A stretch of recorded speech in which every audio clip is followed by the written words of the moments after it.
බලාපොරොත්තු වෙන්න එපා ඔබ කිසිම විදියකින් දේශපාලනික වශයෙන් මේ රට ඇතුලේ ඔය කියන වෙනසක් සිද්ධ වෙයි කියලා. ඒක සිද්ධ වෙන්නේ නැහැ. ඒක සිද්ධ වෙන්නේ ධර්මය තුල පමණයි.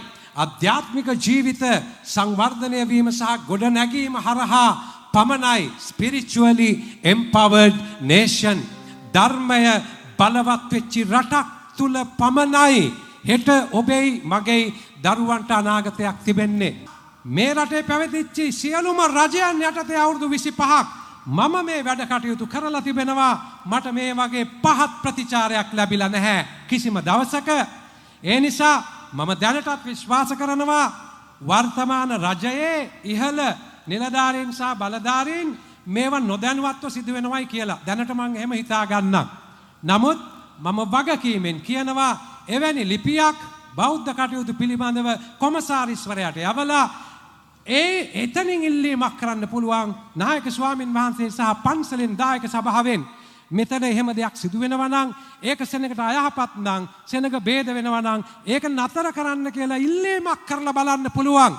ඒ නිසා සෝෂල් මීඩියා පාවිච්චි කරලා තමුගේ channel පාවිච්චි කරලා රට විනාශ කරන මේ කාලකන්ණි ක්‍රියාදාමයට මගේ පිළිකුල් සහගත අප්‍රසාදය මම පළ කරනවා. මම ඒ අධර්මයට බයත් නැහැ. මට කිසිම රජයක් අදාළත් නැහැ. මට කිසිම දේශපාලනයක් අදාළත් නැහැ. හැබැයි හැම දිනාම මතක තබාගත යුතුයි ධම්මෝ හවේ රක්කති ධම්මචාරී. ඔය පොලිස් නිලධාරීන්ගේ අතේ ගහගෙන තිබෙන බැජ් එක දිහා බලන්න.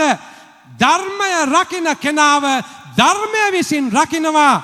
ධර්මය රකින්න කෙනාට අත තියන එක ඊටාම භයානකයි කියලා මම බොහොම මෛත්‍රියෙන් යුතුව ප්‍රකාශ කරනවා. ගෞරවනීය නායක ස්වාමින් වහන්සේට මෙතන ඉන්න මේ පාදනීය රජමහා විහාරස්ථාන සංඝයේ සියලු සදහවතුන්ට මම කියනවා නායක ස්වාමින් වහන්සේට හීනයක් තිබුණා නම් මිනිසුන්ගේ ජීවිත නිවා පහන් කරන සමාධිගත කරන දකුණු ආසියාවේ ඒ විශාලතම සමාධි බුදු පිළිමය මෙතනදී කරන්නට උන්වහන්සේට එය සැබෑවක් හැටියට දෙනෙතින් දැකීමේ මහා භාග්‍ය හිමි වේවායි කියලා සාදුකාරයක් දෙන්න ඔබ.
අලුයම අහසේ පායන හිරුසේ විවිධී හඬවා ජය සංකා සෞසිරි සපුරා රංකෙත් වපුරා සුරකිව් සමදා ශ්‍රී ලංකා ගංගා දියවැල් ගලා යන ලෙස ඉදිරිය බලා බාධක හැම බිඳ හෙලා යමු යමු පෙරමුණ බලා නරක අය වැරදි දේ කරන්න බය නැත්තම් හොඳ අය හොඳ දේ කරන්න බය වෙන්න ඕනේද? නරක අය වැරදි දේ කරන්න බය නැත්තම් හොඳ අය හොඳ දේ කරන්න බය වෙන්න ඕනේද? අද රාත්‍රිය යථාර්ථයක් බවට පත්වීමට තිබෙන එකම හේතුව මේ වෙනකොට මේ රටේ දහම් පාසල් වැහිගෙන යනවා. පල්ලි පන්සල් ඇතුලේ මිනිසුන්ගේ අධ්‍යාත්මික ජීවිතය ගොඩනැගෙන්නට අවශ්‍ය කරන පරිසරයන් අපේ දරුවන්ගේ ජීවිත වලින් ඈත් වෙගෙන යනවා. අදමද්‍රව්‍ය මේ මුළු දේශයම අපේ දරුවන්ගේ අනාගතය අඳුරු කරමින් සිටිනවා. පාතාලය මිනිසුන්ගේ ජීවිතවලට බරපතල විදිහට බලපෑම් කරමින් සිටිනවා. මේ ඔක්කොමත් එක්ක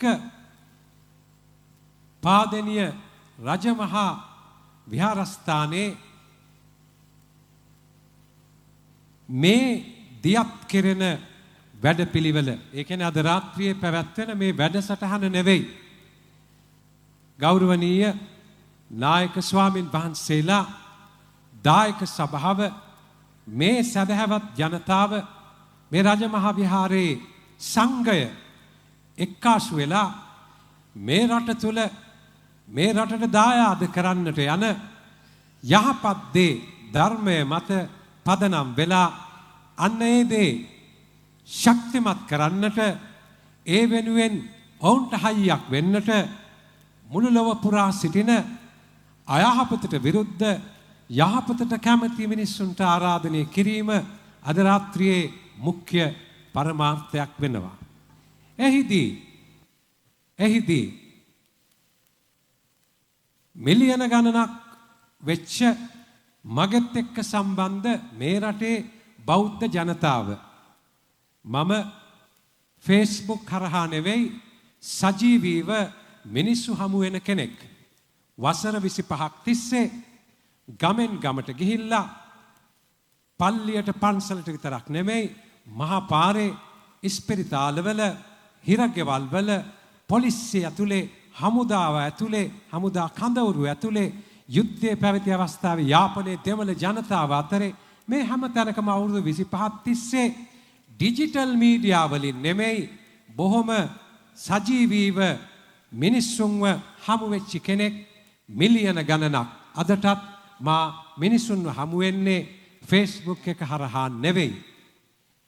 ඒ ගමනේදී මේ මුළු රටේම ස්වාමින් වහන්සේ නමකට කතා කරන්න දන්නේ නැති, හාමුදුරු කෙනෙකුට ගෞරවය දෙන්න දන්නේ නැති, ඊටාම පහත් මානසිකත්වයක් එක්ක Facebook එකේ වීරයෝ වෙන්න හදන, මේක මම බොහොම පැහැදිලිව කිව්වොතින් උදේට නැගිටලා ඇඳ හදන්න නැති උන් Facebook එකේ රට හදන්න යනවා. ඒ නිසා Facebook ඇතුලේ නෙවෙයි අද අපේ අම්මලාගේ අස්වල තියෙන කඳුළු දරුවන්ගේ ජීවිත විනාශ වීමත් එක්ක ඒ අම්මාවරුන්ට ඒ විනාශ වෙන පවුල් වලට හෙට තියෙන එකම රැකවරණය බලාපොරොත්තු වෙන්න එපා. ඔබ කිසිම විදියකින් දේශපාලනික වශයෙන් මේ රට ඇතුලේ ඔය කියන වෙනසක් සිද්ධ වෙයි කියලා ඒක සිද්ධ වෙන්නේ නැහැ. ඒක සිද්ධ වෙන්නේ ධර්මය තුල පමණයි. අධ්‍යාත්මික ජීවිත සංවර්ධනය වීම සහ ගොඩනැගීම හරහා පමණයි. spiritually empowered nation, ධර්මය බලවත් වෙච්ච රටක් තුල පමණයි හෙට ඔබේ මගේ දරුවන්ට අනාගතයක් තිබෙන්නේ. ඒ නිසා මේ වේදිකාවට දකුණු පසින් ඉදි වෙලා තිබෙන දහම් පාසල් ගොඩනැගිල්ල පසුගියදා මේ දරුවන්ට හෙවන දෙන්න පටන් ගත්තා. බොහොමයක් තැන්වල දහම් පාසල් වැහෙද්දී අද ගොඩක් දෙනෙක් පෞද්ගලික පන්ති ගැන, ටියුෂන් පන්ති ගැන බොහෝ දේ කතා කරනවා. නමුත් ඒක නෙවෙයි අවශ්‍ය. සම්පූර්ණ දේ පැමිණි කල අසම්පූර්ණ දේ පහ වෙනවා.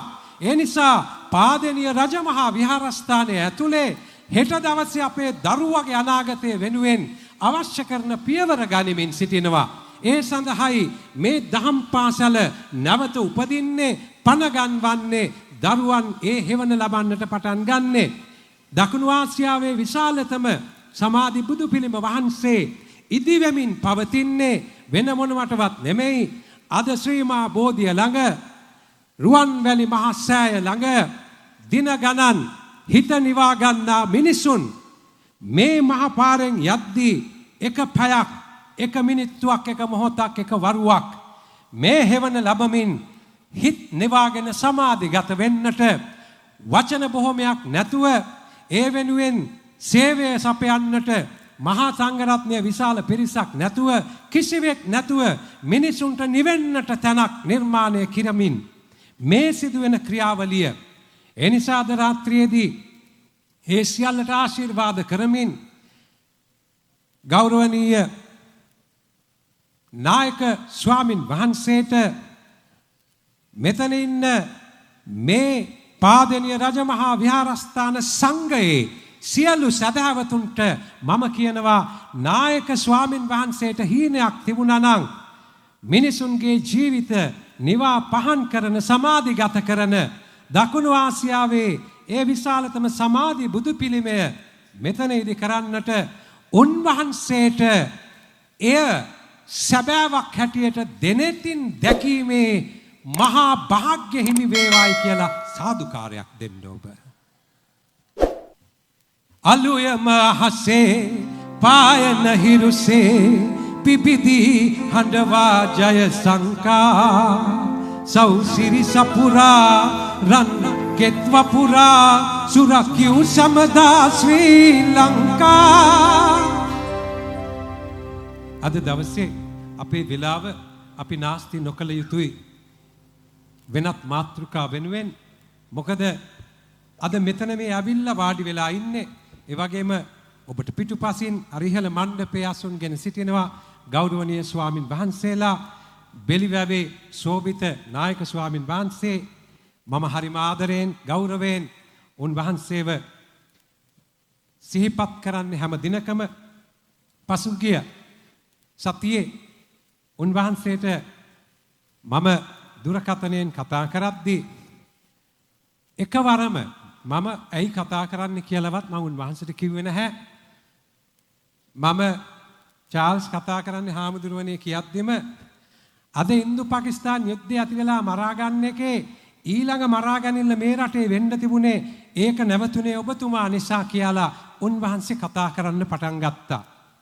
මම මොනවද කියන්න යන්නේ කියලාවත් අහන්න නැතුව මේ රටේ මුස්ලිම් සංහාරයක් දෙවැනි කළු ජූලිය දෙමළ මිනිසුන්ට විරුද්ධව ලේ වැගිරීමක් ඇති කරලා ජාතිවාදයේ පතුරවලා ඒ අවාසනාවන්ත යුගයේ අවසන් කරමින් නැවතත් මේ රට සැනසුම් සුසුම් හෙලන්න පටන් ගනිද්දීම 2019 දී නැවත මුස්ලිම් සංහාරයකට පාර කපන්නට ඊටාම ස්වල්ප දෙනෙක් කටයුතු කරද්දී මිනුවන්ගොඩ හෙට්ටිපොළ කොට්ටරාමුල්ල මේ ප්‍රදේශ ආශ්‍රිතව ඉස්ලාම් භක්තිකයන්ගේ පල්ලි ගිනි තියලා කුරාන් ගිනි තියලා කඩවල් වලට ගහලා ෆෞසුල් අමීර්ව දරුවෝ 4 දෙනා ඉස්සරහා මරා දාලා කන් දෙක පළලා ටිනර් වැක්කරුවා. මම ඔබෙන් අහනවා කිසිම දවසක බෞද්ධයෙක් මේ දේවල් කරයිද? නැහැ. එහෙනම් මේ රටේ බුදුදහම විනාශ කිරීමේ කොන්ත්‍රාත්තුව බෞද්ධ වේශයෙන් දරාගෙන සිටින කල්ලි කණ්ඩායම් ඊළඟට ඇති කරන්නට ගිය මුස්ලිම් ජනතාවට විරුද්ධ කැරැල්ල නතර කරන්නට ඒ ගිනි ගන්න පැයේදී මේ අද වගේ Facebook වේරයෝ නෙමෙයි හිටියේ. ඒ වෙලාවෙන් ගිනි ගන්නව නගර මුස්ලිම් ජනතාව බයෙන් හැංගිලා හිටියේ. බෙලිවැවේ සෝබිත නාවික හාමුදුරුවෝ උන්වහන්සේ මමයි කතා කරා මේක නැවැත්විය යුතුයි. පන්සලේ ගේට්ටු ඇරියා යුද්ධ හමුදාව රැකවරණය දුන්නා. පොලිසි 30ක් එක්කාසු වුණා.